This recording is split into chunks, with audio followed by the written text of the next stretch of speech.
dissect issues relating to the Nigerian Constitution, the Electoral Act, as we approach the 2023 general elections. Governor Wike of Rivers State is our guest on the program. And the European Union has given the newly signed Electoral Act 2022 a thumbs up, praising technological innovation.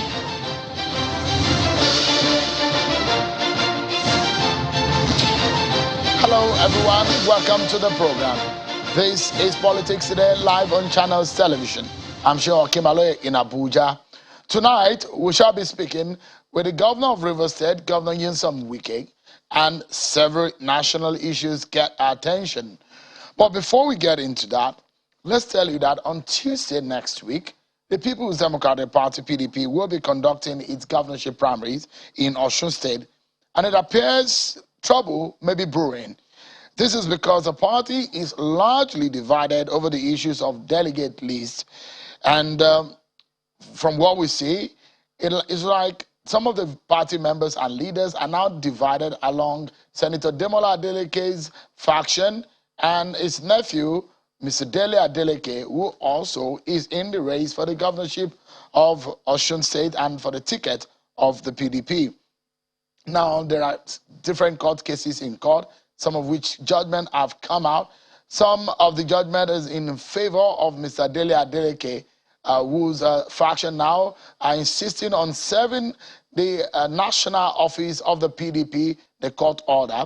And from what we see, the protests that have gone to the PDP office earlier today, it does look like the office is locked, and the members of the PDP from Osun State who have staged the protest earlier today in Abuja are insisting that there must be a credible Congress and a credible primary in Osun State ahead of the governorship election.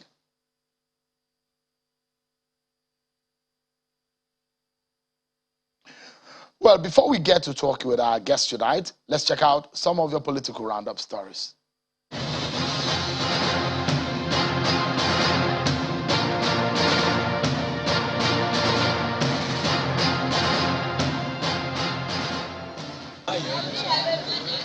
Ahead of the National Convention of the ruling All Progressives Congress built for the 26th of March 2022, a coalition of youth under the umbrella of the APC Stakeholders Forum are calling on the party to shelve the idea of adopting consensus candidate for the elective positions.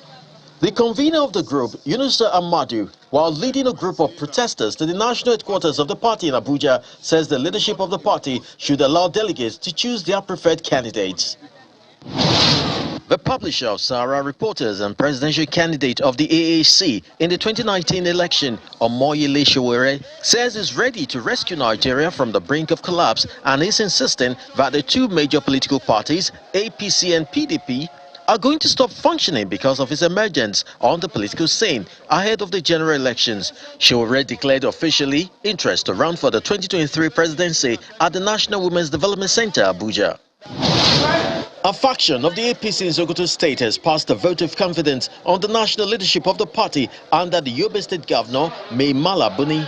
The group, which is loyal to the Mai Nasara Abubakar Sani, during a press conference berates the other faction under Isa Sadiq Achida for what it describes as unnecessary attack on the Attorney General of the Federation, Abubakar Malami. The resident electoral commissioner in Kogi State has asked residents without PVC or those who just clocked 18 to take advantage of the ongoing continuous voters registration exercise to get their cards. The Kogi INEC Rec, Professor James Afam, made the call during the stakeholders meeting where he informed that the registration exercise will continue till June 30th, 2022. In Benue State, leadership of the All Progressives Congress has accused the state governor Samuel Otom of planning to rig the local government election slated for May 7, 2022. Judging by his instruction that 9 of the 23 chairmanship positions be given to women. In a reaction, spokesperson to the governor said the APC is only speaking out of fear to test its popularity in the states. The Speaker of the House of Representatives, Femi Gbajabiamila, has given assurances that the second batch of the 1999 Constitution Amendment will commence soon. He was speaking in Ilorin, the Kwara State capital, during a private visit to Governor Abdurrahman Abdulrazak. The governor expressed his support to have more women in governance. Some members of the Saraki for President campaign team have visited Katsina State to canvass support for the former president of the Senate, Bukola Saraki. The governor, during a meeting with PDP stakeholders in the state, noted that Saraki is an extension of the late President Umaru Musa Yar'Adua. The leadership of the Youth Party has condemned the rejection of 4 gender bills by the National Assembly during the Constitution Amendment exercise. The group, during a press briefing, said consideration of 35% position for women will promote gender diversity. The party also decried failure of the lawmakers to amend Section 225A of the Constitution that speaks to the deregistration of political parties by INEC. The party also decried failure of the lawmakers to amend Section 225A of the Constitution that speaks to the deregistration of political parties by INEC. And the argument is very simple.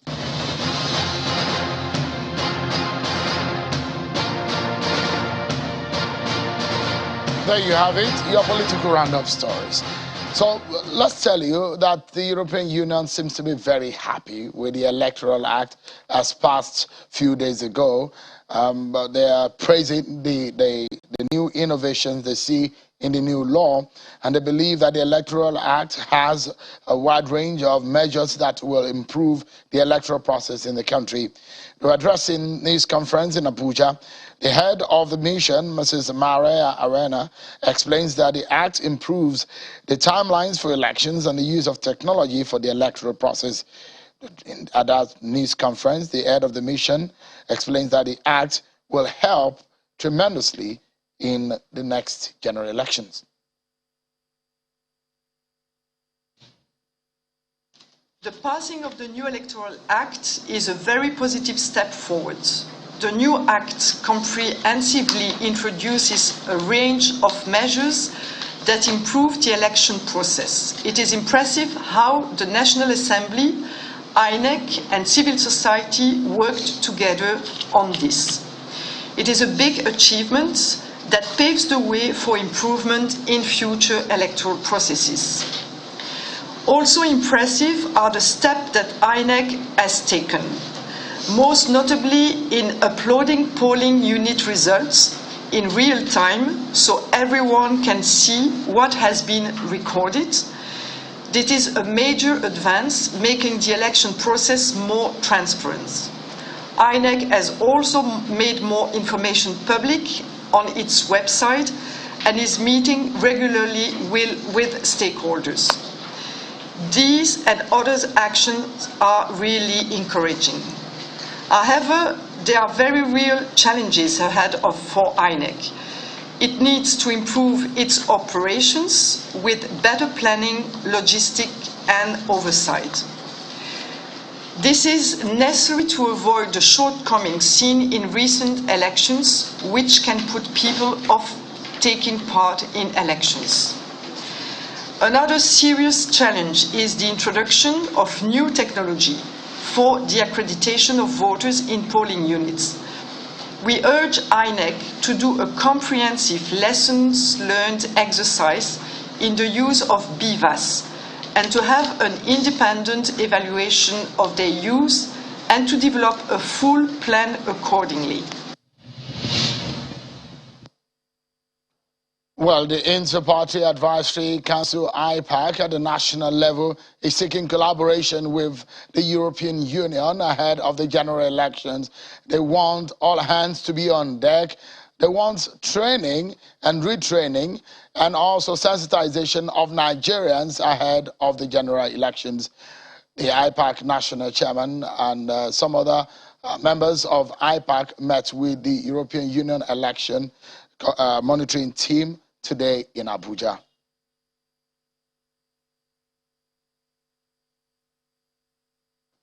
Tonight, our guest is the governor of Rivers State, Mr. Nyesom Wike, and we shall be engaging him on issues relating to the Constitution Amendment, the Electoral Act 2022, the internal affairs of the PDP, and the 2023 general elections.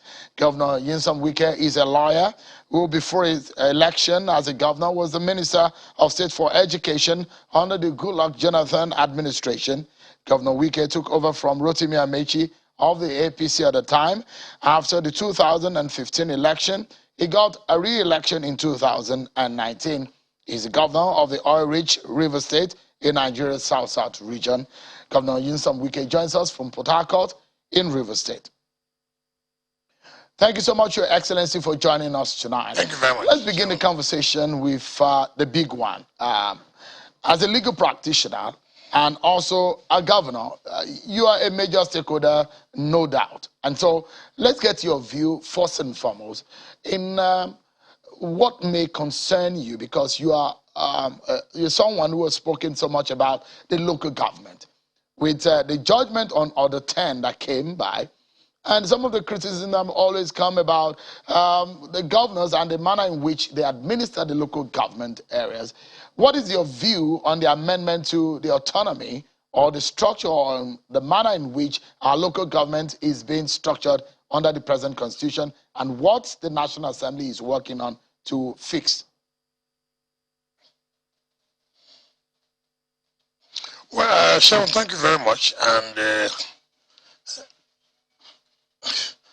let me clearly state here, I was a former chairman of local government. And then I was the national president of Association of Local Governments. And so what borders, what affects local government affects me. And so for me, what is important is to, I have to follow the provisions of the Constitution. And if you look at what the Constitution is, and we must tell ourselves the simple, the truth of the matter is that we are told we are operating a federal system. And if we are operating a federal system, it means we have the federal government, we have the state government. I mean, there are three tiers of government: the federal, the state, and the local government.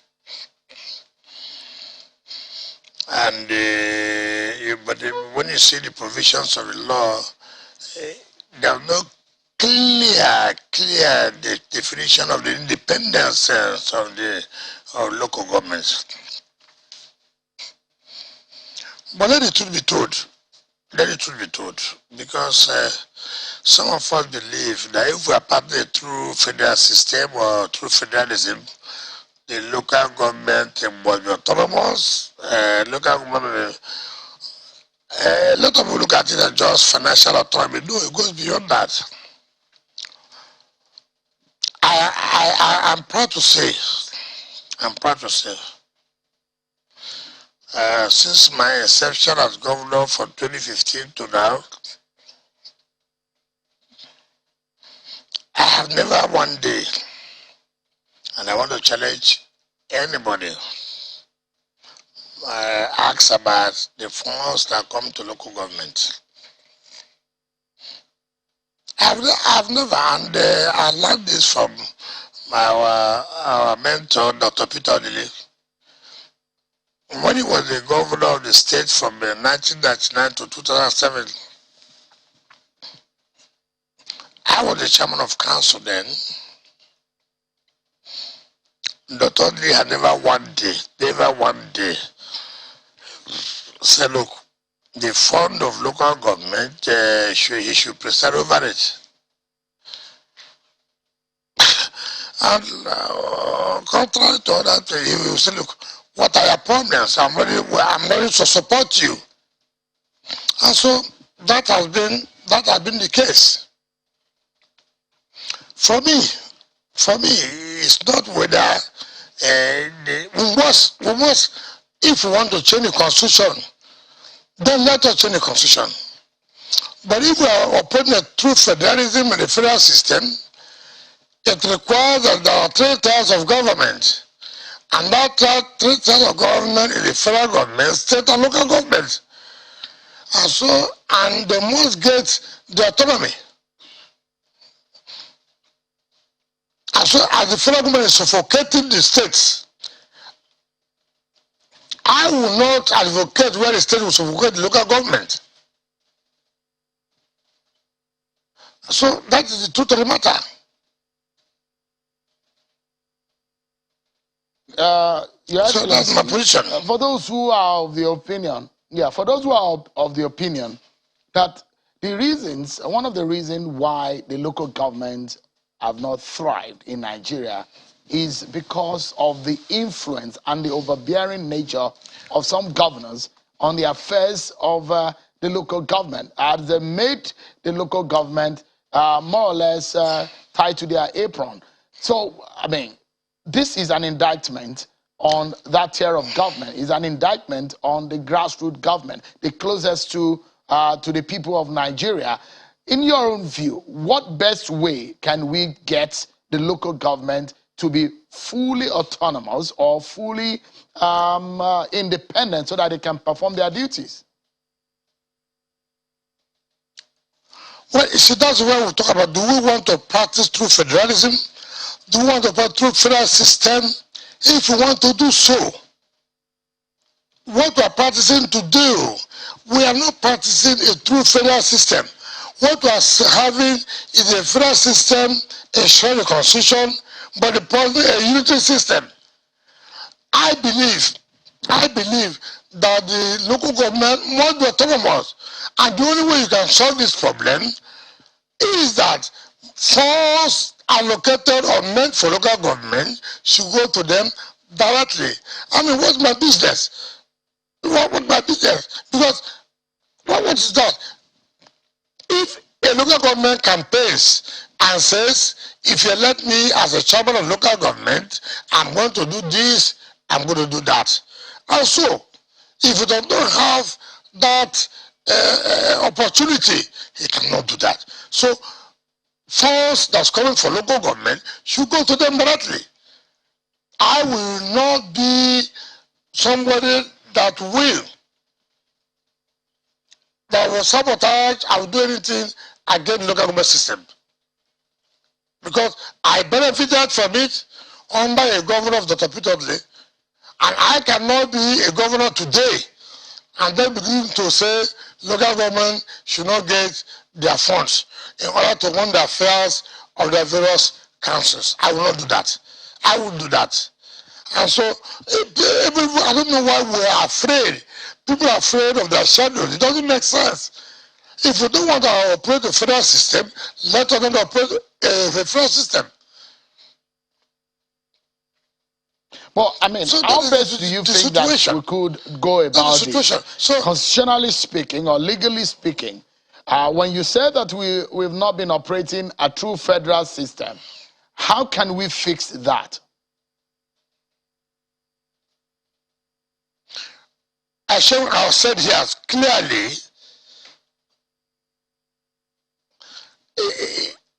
we say that there is a federal system. If that is the case, we borrow this thing from United States of America.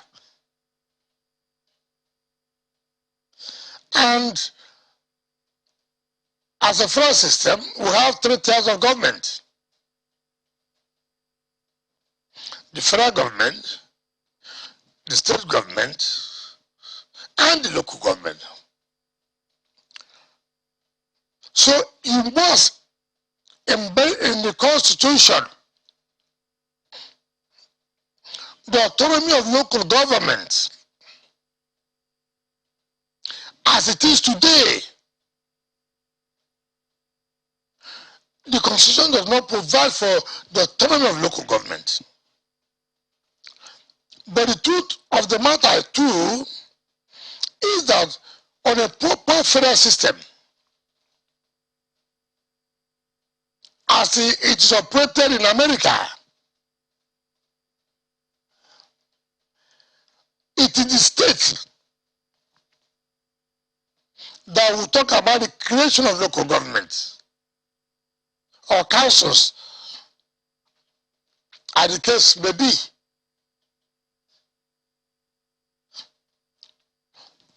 Look at the federal system, you have the functions, take for example, of the federal police. You have the federal of the state police.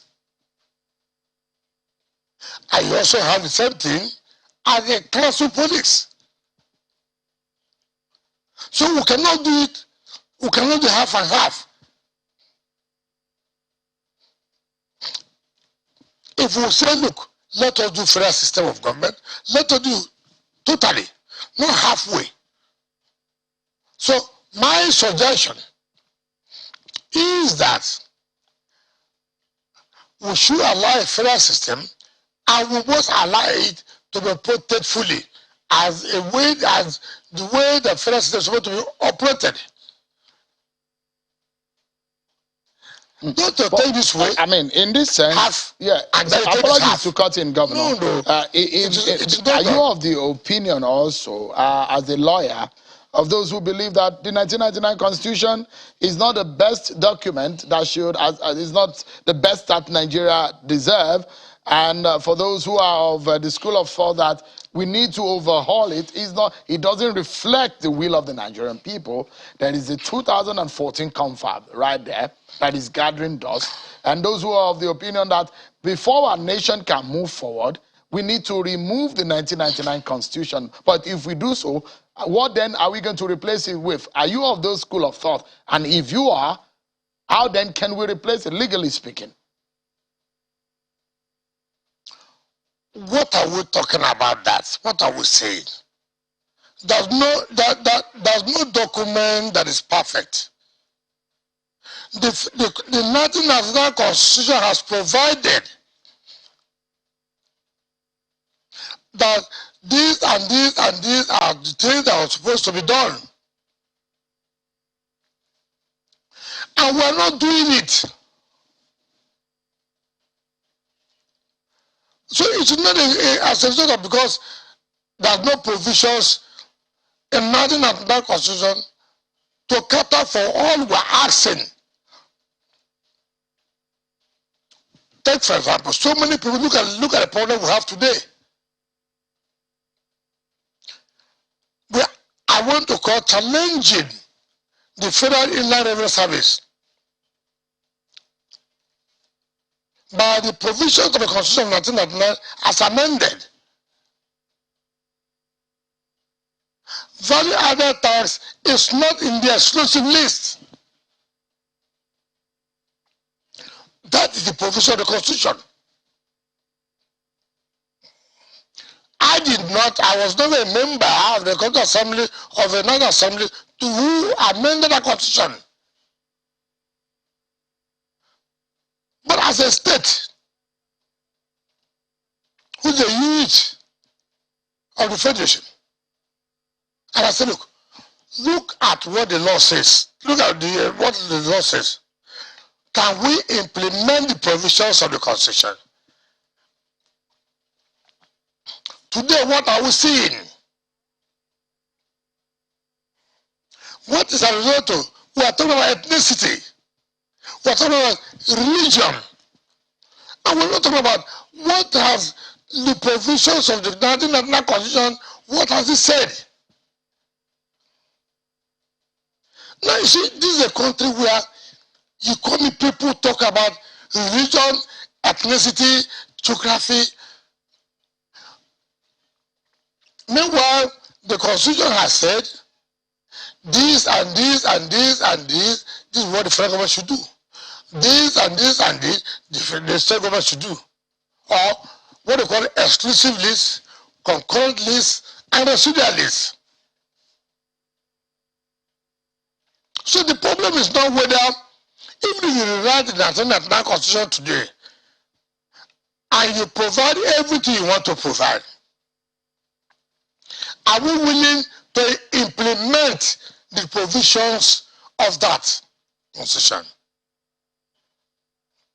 As we are seeing today, 1999 Constitution. So the problem is not 1999 Constitution, it is the implementation of the provisions of the 1999 Constitution. So if you like, make a document that will provide everything you want in heaven and earth. What is the problem is implementation. So the 1999 Constitution, look, as shown So it is not what you provide, it is the implementation. They said 13% reservation. Now you ask them, are you implementing 13% reservation? So, if you like, put everything. The problem is implementation. There seems to be, in your own view, and we've seen in the action of Rivers State, just like we saw in the Second Republic, where the Attorney General of Bender State versus the Attorney General of the Federation on the issues of appropriations. Rivers State has stood up against the federal government on some of the areas that it believes that the federal government was getting out of line and taking the case to court. In the area of VAT, in the area of the national purse, and the monies that are being given to the police, But are you of the view, or do you have the thinking that perhaps the federal government at its presently is right now is not really following the dictate of the Nigerian law, and that's why we see the River State government taking those kind of moves that you have taken under your administration? Thank you.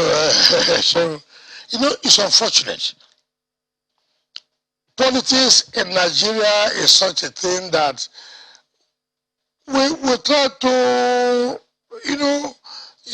try to do things, and Nigerians are easy to buy into it. It's unfortunate. Now, what did the River State government do? We look at the 1999 Constitution. We look at the laws as guide this country. And we say, look, first of all, the police trust fund, under the Constitution of Nigeria, there are tiers of government that can benefit directly from the foundation account. And these are federal government, state government, and the local government. And this APC government went through their majority at the National Assembly, and after the Police Trust Fund, and Mr. President signed.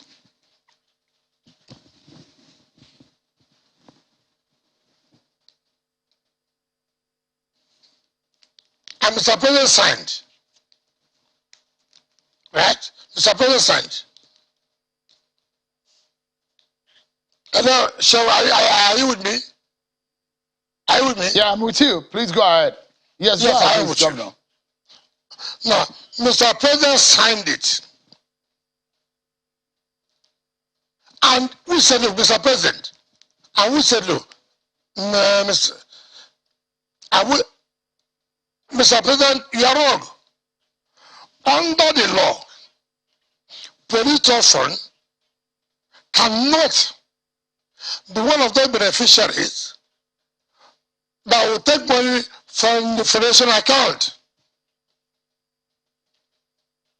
We did not carry gun. We are saying, look, let us go to court for interpretation. Because that law is in conflict with the provisions of the Constitution. And the court ruled that, look, we are right. By the provisions of the Constitution, police cannot take money from the foundation account. Now, instead of Mr. President to obey that, Mr. President has said they should appeal. I have no problems about that.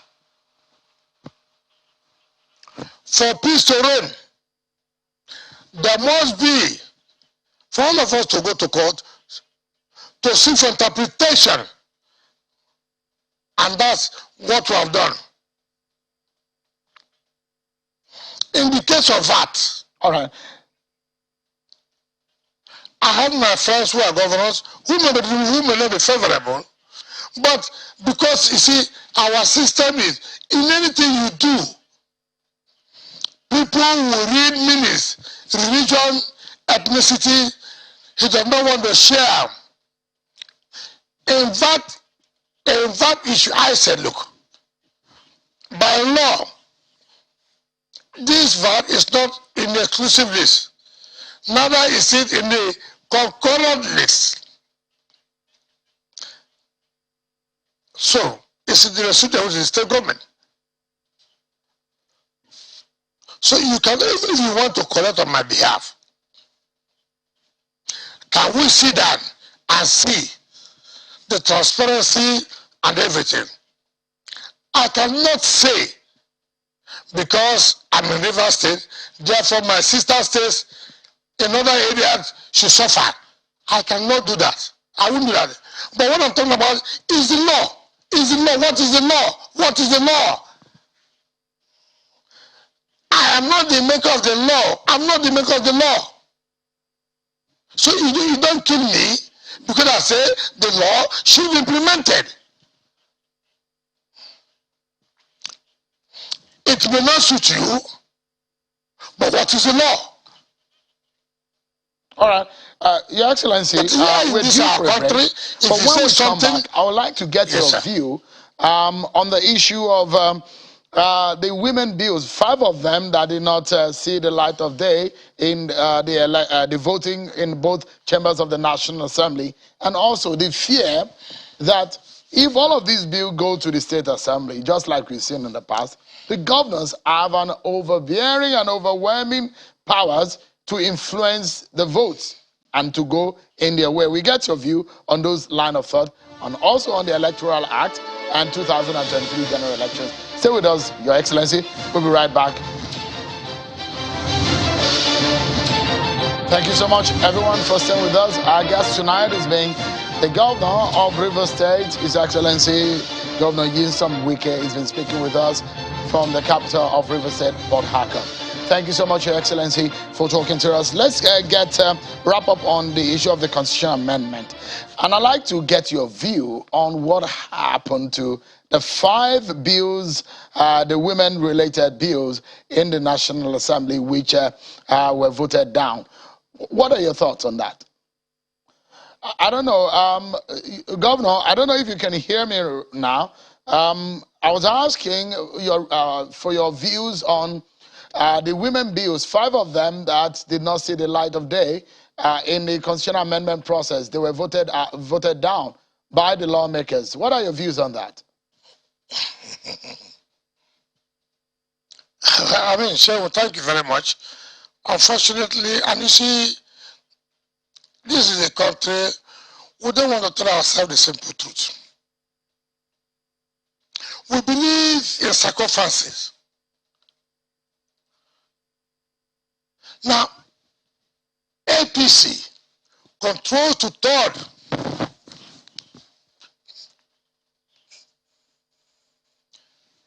Sorry, I'm sorry, Shemu. I'm sorry. APC controls to 3rd majority in the Senate.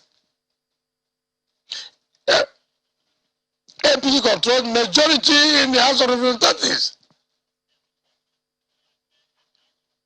What is the policy of APC as against women?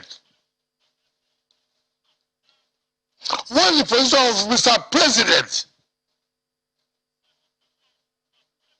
It's unfortunate.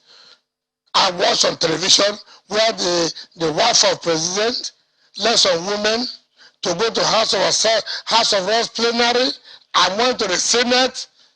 The Senate president received her and her team.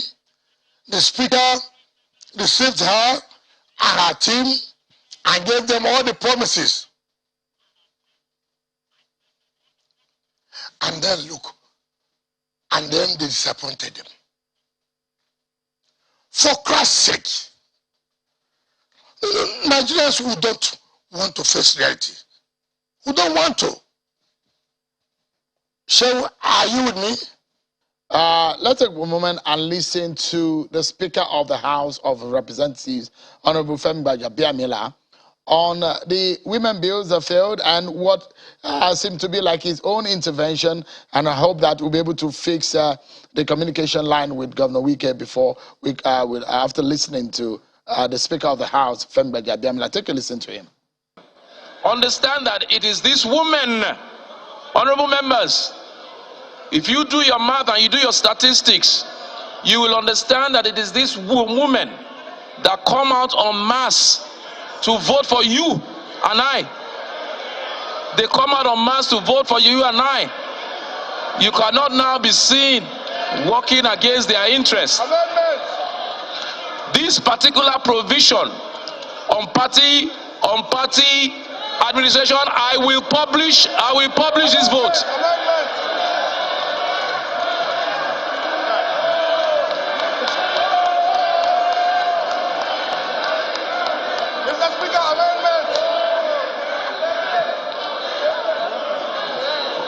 Honorable colleagues, hey Mohammed,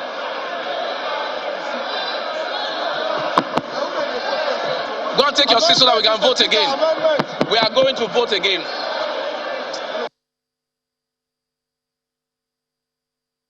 So that was what happened. Your Excellency, you saw what happened there, but I mean, a lot of the women are not happy about the situation. But it does look like a tall order to get this through, is it? No. So, unfortunately, as I was talking, we have some communication problem. Let me tell you, APC has 2/3 of the majority in the Senate.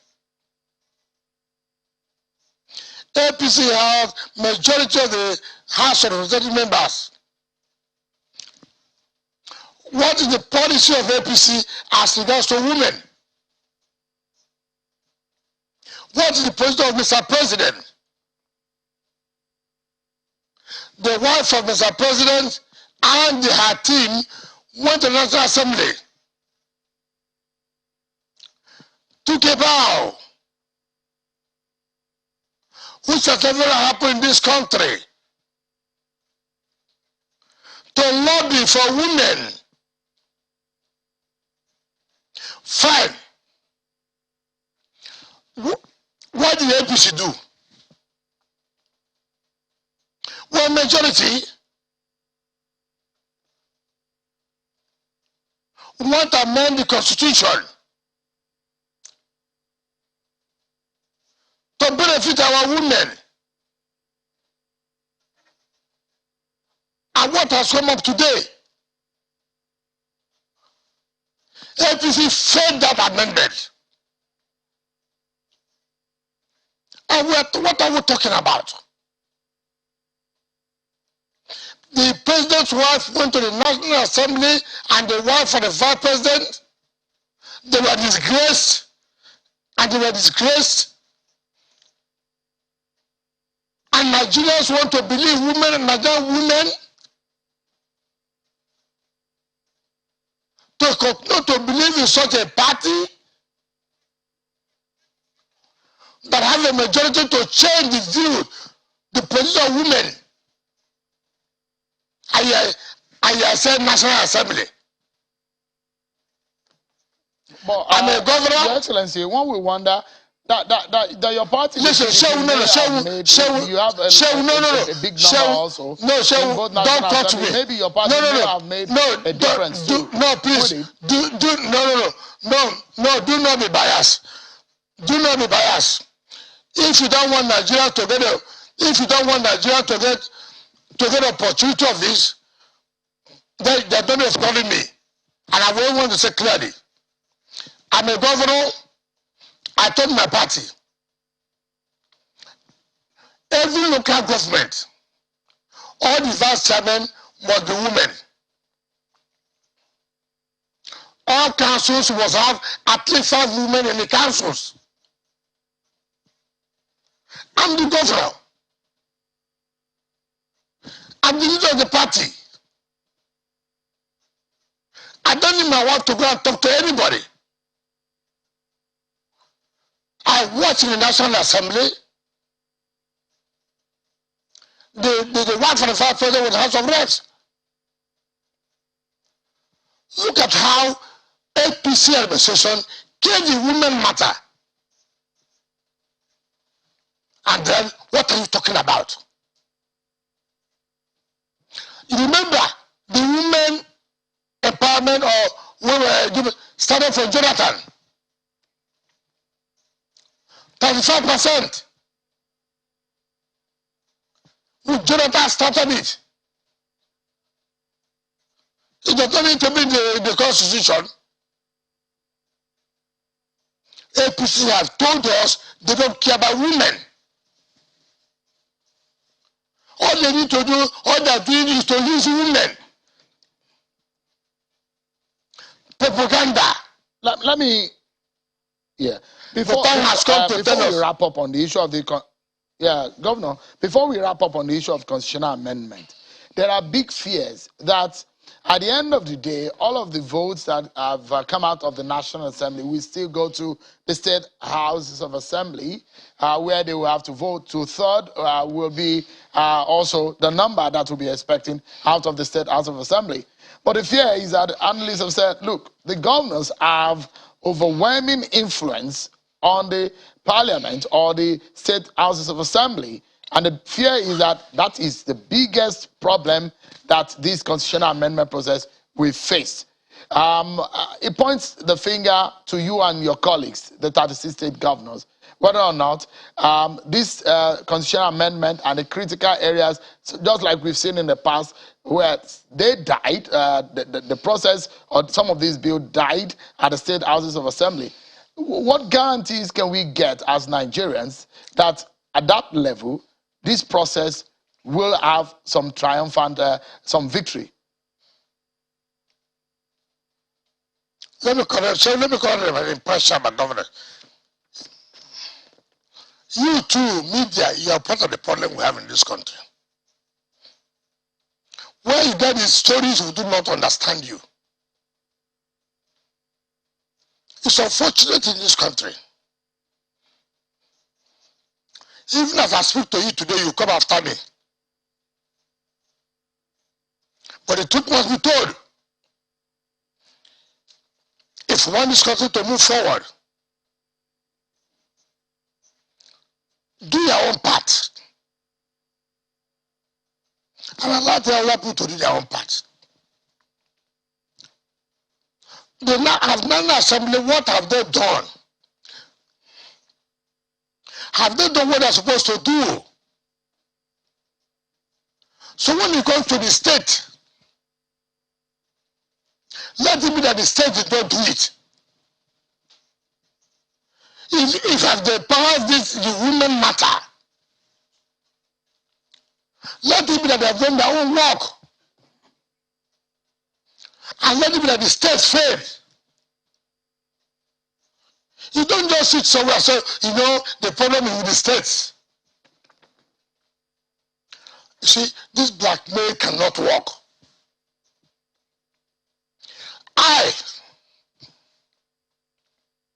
As governor of Rivers State, will not fall to this kind of blackmail and intimidation. What Rivers State does not agree, we will state the category we don't agree. We believe for this country to move forward. And for this country to move forward, you must bring in women. If they have passed this amendment for women, then you will have seen the role of Rivers State. So it's not a question of governance. You don't just come governance. Every time governance. I will never talk to the wife of Mr. President and say, Mr. President's wife, we will do this. And then I'll go and do a different thing. You know, politicians, you see, Nigerians, it's unfortunate. We must also blame ourselves. We must blame ourselves. I watched the leader of the House of Reps. And he said, look, help us. He knew that all those amendments would fail. But all he was doing is to say, look, I tried my best. But my colleagues refuse. This is not the way we must move forward. Your Excellency, let's go quickly into the area of Electoral Act. I mean, the President has gone back to say, look, I would like the National Assembly to amend the Section 84, subsection 12. As a lawyer, the view of the President is that there is a conflict between that provision and the rights of those that are directly impacted or affected by that section and their rights in the Constitution. What's your view on that? Shehu is very fortunate.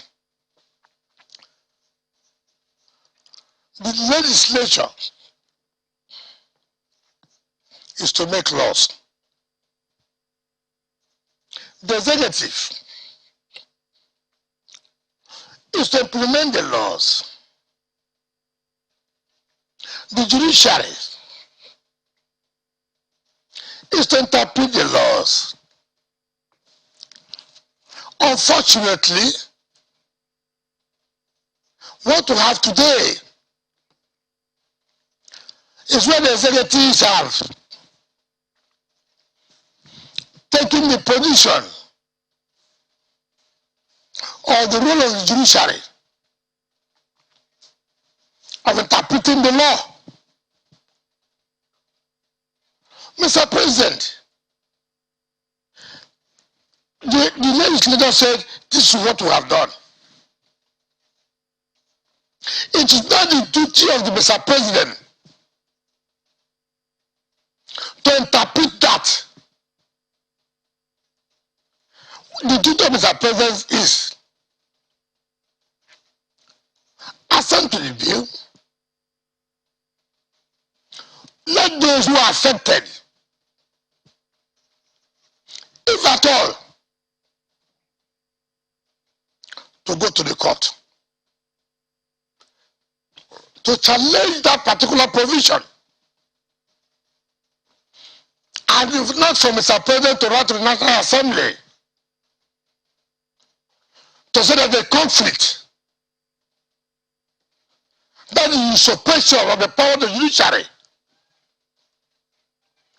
you want to make it to be idle. Are you saying, Governor, that the President has contravened any part of the Constitution? That the Governor, are you saying that there is a contravention of any part of our laws by what the President Mr. said? President, By suggesting... listen. Hold on, Shehu.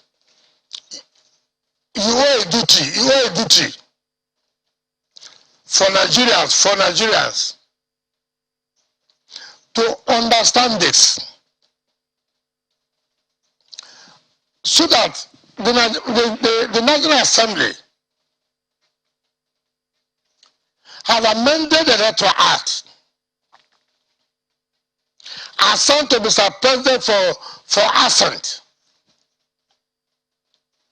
And Mr. President has come up to say that the conflict with the provisions of the Constitution of 1999 as amended. That is interpretation of the Constitution. Mr. President does not have that power at all. Now, for clearer purposes, Mr. President signed the Police Trust Fund Act when he knew the police cannot take or fund them directly for the foundation account. That's a conflict with the provision of the National Constitution. Mr. President did not revert to the National Assembly to say there's a conflict on that. We as affected by the state. Your Excellency, I'd like us to finalize tonight on this note, and it's going to be on politics. Ahead of 2023, there's a lot of issues that have been raised. For example, Senator Robbie Kunkonso is saying that he's going to leave the PDP. Now, for your party has said that he wants to retake power from the APC, but it does look like with Senator Kunkonso leaving your party is losing yet another big wig and decimating his popularity, at least in Kano, where Senator Kunkonso is coming from. Your party has not come up with his own stance on where he's hoping to zone the presidency in 2023. Is your party really primed and ready to have a contest that will actually be different from 2019 or 2015? Sure, I will not reply you on that. Or to allow me to explain to